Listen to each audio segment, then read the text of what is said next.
Hi, I'm musician second class Mark Huskey, originally from Winchester, Tennessee, and currently assigned to Fleet Forces Band in Norfolk, Virginia. Today I'd like to talk to you about a technique that can add a little something extra to your long tone routine. Most routines, warm-up routines, they start with some kind of long tone exercise, which gives you a good fundamental basis for everything that follows in your scales and intervals and arpeggios and etudes and ultimately music.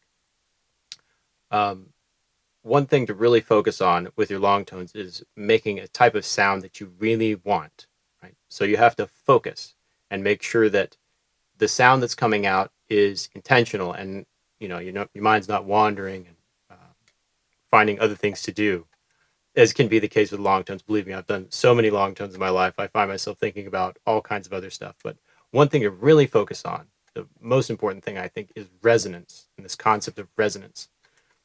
One way to find that is through targeted use of overtones or harmonics, which are when you play a low note on the flute, you can overblow and produce a different note with the same fingering. You can produce many different notes.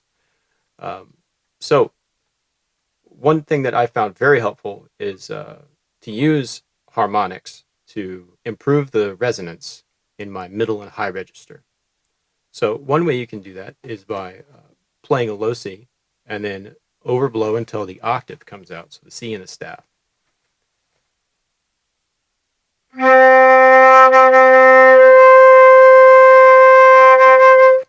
And as you do this, you want to focus on a really resonant sound so that it's very nice and round and there's not a lot of extra surface noise, which is usually an indicator of some kind of tension, which you want to try to avoid if possible.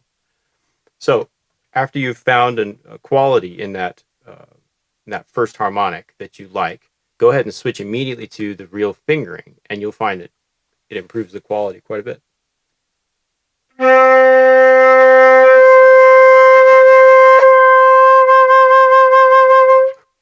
Now, one way that you can sort of find your way here is to experiment with the shape of your air, with your embouchure and the airspeed itself, to really find the position that produces the nicest quality sound.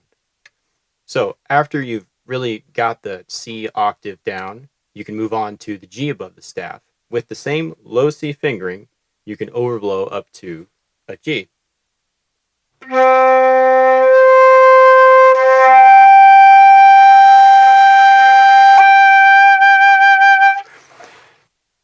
Repeat the same process by finding a really resonant sound and then play the real fingering.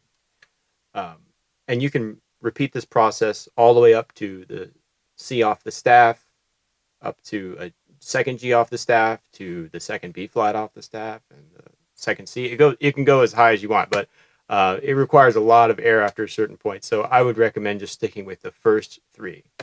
Um, so the way that this helps is it causes your embouchure to be nice and round and stable and exactly the shape that you want, because you're really pulling the fundamental into your sound, because every note that's above the first octave on the flute is a form of harmonic if you really think about it. So as a result, every single note can produce, every single fingering can produce multiple notes, and you can find all kinds of new ways to increase your sound quality with a little bit of experimentation and some conscious effort. You can go through, and once you've really got that C down, you can move up and change the fundamental to C sharp and experiment with all the notes in that overtone series.